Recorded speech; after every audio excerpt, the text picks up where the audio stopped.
Set number بتائیں جی اپنا. 333. جی بسم اللہ الرحمن الرحیم. بہت شکریہ اسپیکر صاحب کہ آج مجھے ایک بار پھر سے مالی سال 2020 اور 21 کے بجٹ پہ بات کرنے کے لیے فلور دیا گیا. اس بجٹ کے بارے میں سب سے پہلے تو میں اس بجٹ کے بارے میں یہ بات کرنا چاہوں گی کہ یہ بجٹ جن حالات میں پیش کیا جا رہا ہے وہ نارمل حالات نہیں ہیں. سب سے پہلی بات یہ ہے کہ یہ بجٹ ہم ان حالات کے تناظر سے الگ رکھ کے نہیں دیکھ سکتے، اور اگر کوئی اس بات کو کیے بغیر اس بجٹ کے اوپر بات شروع کرتا ہے تو پھر وہ سننے والوں کو گمراہ کرتا ہے. اس بجٹ میں کرونا جیسی وبا نے اس ملک کو گھیرا ہوا ہے، جس میں 900 پہلے میں یہ بتا دینا چاہتی ہوں کہ 900 ارب کی وصولیاں نہیں ہو سکیں اور 3000 ارب کا نقصان ہے. اس کے باوجود بھی میں یہ کہوں گی کہ یہ ایک انتہائی عوام دوست اور غریب دوست بجٹ ہے. اس کی وجہ یہ ہے کہ اس بجٹ کے اندر اس طرح کے برے حالات کے باوجود بھی کوئی نیا ٹیکس نہیں لگایا گیا. غریب عوام کے لیے بہترین ریلیف پیکیجز دیے گئے ہیں. معیشت کو پاکستان کی معیشت کو اپنے پیروں پر کھڑا کرنے کے لیے پالیسیز دی گئی ہیں، اور سب سے بڑی بات یہ ہے کہ مہنگائی کے ریٹ کو 9.1 سے 6.5 تک لانے کا ہدف مقرر کیا گیا ہے. اس کے علاوہ دوسرے جتنے بھی شعبے ہیں، چاہے وہ یہ پینڈیمک کرونا کی سچویشن ہو، زراعت ہو، صنعت ہو، تجارت ہو، تعمیرات ہو، برآمدات درآمدات ہو، غرض کے جو بھی شعبہ ہو، بڑی سمجھداری کے ساتھ ہر شعبے کے اندر جتنی رقم مختص کی جا سکتی تھی اس کو اس طرح سے مختص کیا گیا ہے. اور میں اس بجٹ کو پیش کرنے پہ اپنی معاشی ٹیم کی بہت تعریف کروں گی اور ان کو خراج تحسین پیش کروں گی کہ یہ ایک بہت مشکل کام تھا، اور اس بجٹ کو میں ایک ریلیف بجٹ کہوں گی. لیکن افسوس اس بات پہ ہوتا ہے کہ اپوزیشن بینچز کی طرف سے جو سپیچز ہوئیں ان کو سن کر تو ایسا لگتا ہے جیسے انہوں نے یہ بجٹ پڑھا ہی نہیں، یا شاید انہیں یہ بجٹ پڑھنے کی ضرورت ہی محسوس نہیں ہوئی. کیونکہ تنقید برائے اصلاح کو تو ہر کوئی پسند کرتا ہے اسپیکر صاحب، ظاہر ہے ہم بھی کرتے ہیں، لیکن تنقید برائے تنقید اور تنقید برائے سیاست اور صرف سیاست، ان سے میں یہ پوچھنا چاہوں گی کہ کیسے کر لیتے ہو صرف سیاست؟ خدا کو جان دینی ہے، خدا کو منہ دکھانا ہے، کیسے کر لیتے ہو؟ اور کوئی بھی شخص بغیر سیاق و سباق کے کیسے بات کر سکتا ہے، میری سمجھ سے باہر ہے. یا تو یہ سمجھتے ہیں کہ ہم اور پاکستانی قوم کسی شارٹ ٹرم یا لانگ ٹرم میموری لاس کا شکار ہے، یا یہ ہمیں بے وقوف بناتے ہیں یا بے وقوف سمجھتے ہیں.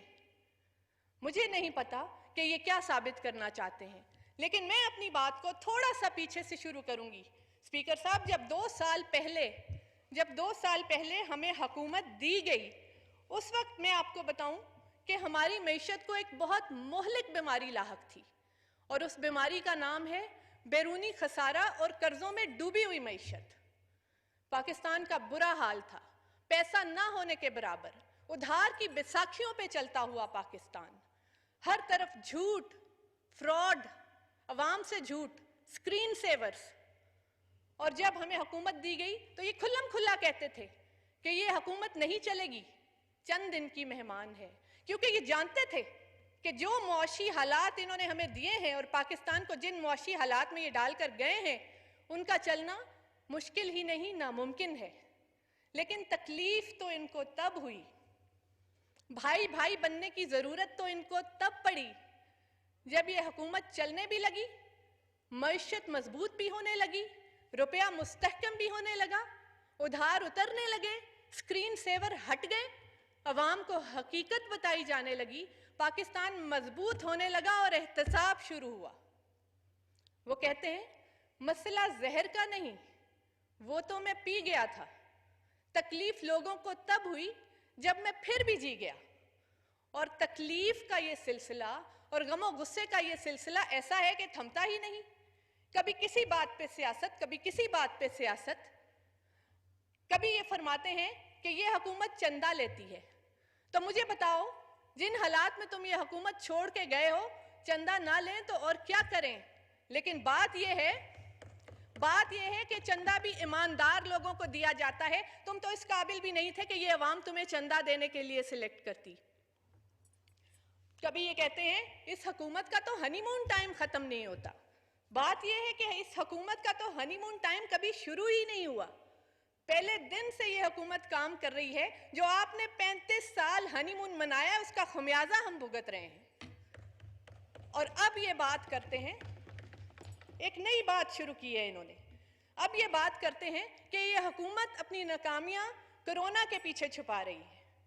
خدارا بس کر دو, اتنی سیاست نہ کرو کہ لوگوں کو سیاست کے نام سے نفرت ہو جائے.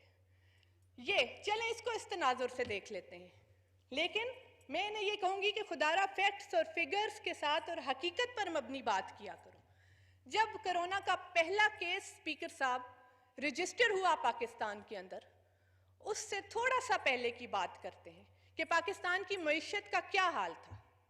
کرونا آنے سے پہلے پاکستان میں ریونیو 16% سے زیادہ تھا ایک سال کے اندر, جبکہ ان کی پچھلی 4 سے 5 سالہ حکومت میں ریونیو 30 سے 40% تک صرف بڑھا تھا. اس حکومت کا ایک سال کے اندر 16% سے زیادہ ریونیو تھا. بیرون ملک سرمایہ کاری پچھلے سال سے دگنی, ریزروز 50% اضافہ, ایکسپورٹس میں زیادتی, امپورٹ میں کمی, روپیہ مستحکم ہو رہا تھا اور ڈالر 163 سے 154 پہ آ گیا تھا. اور زراعت جس کو ہم ریڑھ کی ہڈی کہتے ہیں, پچھلے سال 0.6 اور اس سال 2.8% کے اضافے پہ کھڑا تھا. تو یہ تھی پاکستان کی معیشت کرونا آنے سے پہلے جو اپنے پیروں پر کھڑی ہونے جا رہی تھی. پھر دنیا نے دیکھا کہ اس کرونا جیسی ناگہانی آفت کو دنیا کو اس کا سامنا کرنا پڑا. کوئی بھی ملک اس کے لیے تیار نہیں تھا. اور چاہے جتنا بھی ترقی یافتہ سے ترقی یافتہ ترین ملک ہو, یہ دیکھا گیا کہ ان کی اکانومیز بھی تباہ ہوئی. Madam وائنڈ up please. جی ابھی تو میں نے شروع کیا تھا, میرا خیال ہے اتنی دیر انتظار کے بعد I am the last person. تو ابھی لاسٹ نہیں ہے. اچھا جی, بس میں تھوڑا سا اس پہ ذکر کروں گی. اکانومیز دوسری بات ہے کہ سب ہمارے لیے محترم ہیں, کوئی لاسٹ یا پہلا نہیں ہوتا, سب کے لیے چیئر کے لیے سب برابر ہیں. ابھی تو صرف 5 منٹ ہوئے مجھے بات کرتے ہوئے. تو میڈم صاحبہ آپ اپنا ٹائم مکمل کر لیں. اچھا جی چلیں ٹھیک ہے. میں اس میں بہت جلدی میں یہ کچھ پوائنٹس ہیں جو بہت ضروری ہیں جو ریلیٹڈ ہیں. وائنڈ اپ کریں جی. میں بالکل وائنڈ اپ کروں گی. اس کرونا سے کے لیے جو پاکستانی حکومت کی خدمات ہیں وہ قابل تعریف ہیں. ان سے جس طرح یہ حکومت نپٹی ہے میں اس کو خراج تحسین پیش کرتی ہوں, چاہے وہ طبی شعبہ ہو, چاہے وہ آپ کا تعلیم کا اس کا صحت کا شعبہ ہو, چاہے وہ معاشی شعبہ ہو. بہترین ریلیف پیکیجز دیے گئے اور غریبوں کا بہت زیادہ ان پیکیجز کے اندر خیال رکھا گیا. لیکن ان کو کیا پتا کہ غریبوں کا خیال رکھنا کیا ہوتا ہے. تیسری بات یہ کرتے ہیں کہ یہ حکومت کنفیوز ہے. اس پہ تھوڑی سی میری آپ بات سن لیجئے پلیز کہ کنفیوژن کیا ہوتی ہے, کہ فکر اور کنفیوژن میں کیا فرق ہے. یہ حکومت فکر مند ضرور ہے اپنی عوام کے لیے, اس لیے فکر مند ہے کہ عوام کو کرونا سے بچایا جائے یا بے روزگاری سے بچایا جائے. لیکن کنفیوژن کیا ہوتی ہے؟ کنفیوژن یہ ہوتی ہے جب یہ پتہ نہ چل رہا ہو کہ کس کے دادا امیر ہیں کس کے غریب ہیں پر دادا ایک ہی ہو. کنفیوژن یہ ہوتی ہے کہ جب یہ کہا جائے کہ میری لندن میں تو کیا پاکستان میں بھی کوئی پراپرٹی نہیں اور پھر وہ پراپرٹیز نکلتی ہوئی دیکھی جائیں. کنفیوژن یہ ہوتی ہے کہ جب کرونا سے لڑنے کے لیے یہاں آیا جائے اور آ کے کرونا کے پیچھے چھپ جایا جائے. ہم کرونا کے پیچھے نہیں چھپ رہے, یہ اپوزیشن کرونا کے پیچھے چھپ رہی ہے تاکہ حساب نہ ہو. آخری بات کروں گی, ہاؤسنگ منسٹری کی ممبر ہونے کے ناطے سے یہاں پہ گھروں کے 50 لاکھ گھروں کے اوپر سوالات اٹھائے گئے, اس کا جواب مجھے دینے دیجئے. یہاں پہ یہ کہا جا رہا ہے کہ یہ حکومت 50 لاکھ گھر نہیں بنا سکے گی. تو میں یہاں پہ ان کو یہ کہنا چاہوں گی کہ یہ حکومت ہوم ورک کر کے کام کر رہی ہے. یہاں پہ کسی کو زمین کی خریداری کی فکر بھی ہو رہی تھی. میں یہاں پہ یہ بتانا چاہوں گی کہ یہ حکومت ایک طریقے سے کام کر رہی ہے. زمین پہلے وہ استعمال کی جائے گی جو سرکاری زمین فالتو پڑی ہے اور یا وہ زمین جو قبضہ مافیا سے واگزار کرائی جائے گی. اور یہ ڈیمانڈ ڈریون پروجیکٹ ہے.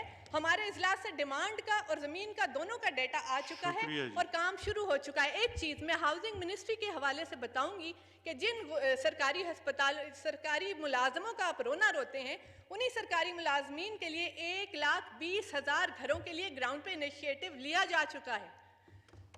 بس اب میں اس کو وائنڈ اپ کر رہی ہوں جی. آخری بات اس کی مجھے بالکل وائنڈ اپ کر رہی ہوں. ہم سے کہا جاتا ہے احتساب نہ کرو, جزا و سزا کا نظام ختم کر دو. ہم سے کہا جاتا ہے کہ یہ قانون کی بالادستی نہ لاؤ, جو سسٹم جیسا ہے ویسا رہنے دو. سنا ہے جان لیتے ہو, آخری بات, سنا ہے جان لیتے ہو, سنو یہ جان دینی ہے, حساب دینا ہوگا. سنا ہے مار دیتے ہو, لات مار کے حکومت گرا دوں گا, یہ کہا جاتا ہے. سنا ہے مار دیتے ہو, سنو ہم مرنے آئے ہیں. سنا ہے روک دیتے ہو, احتساب نہ کرو. سنا ہے روک دیتے ہو, سنا ہے ٹوک دیتے ہو, بتاؤ وہ کیا کیا اچھا ہے جو نہیں کرنا. سنو وہی اچھا ہم کرنے آئے ہیں. آخر میں ایک بات صرف اپنے علاقے کے حوالے سے, میرا تعلق کھاریوں شہر سے ہے اور سرائے عالمگیر شہر بھی میرے علاقے میں آتا ہے. 2 ضلع گجرات کی 2 بڑے شہر, 2 بڑی تحصیلیں بالکل جی ٹی روڈ کے اوپر اسلام آباد سے لاہور جاتے ہوئے واقع ہیں اور ان کے سنگین ٹریفک کے مسائل ہیں. NHA کی توجہ اس طرف مبذول کرانا چاہوں گی اور ایک سجیشن NHA کو میں یہ ضرور دینا چاہوں گی کہ جو ان کا رو چارجز کا مسئلہ ہے, بہت سے لوگوں نے مجھے اپروچ کیا ہے کہ وہ ریشو کے حساب سے کچھ زیادہ ہیں, اگر اس کو ری تھنک کر لیں تو بہت اچھا ہوگا. لاسٹ میں صرف اتنا کہ نیتیں اچھی ہوں تو منزلیں خود چل کر آتی ہیں. ہم نے 35 سال آپ کو حکومت 35 سال آپ کو حکومت کرتے دیکھا. اب آپ دیکھیے, اتاولے نہ ہوئیے, اپنے حصے کی چال تم چل بیٹھے, ہمارے منتظر رہنا, کہانی ختم کرنی ہے. Thank you.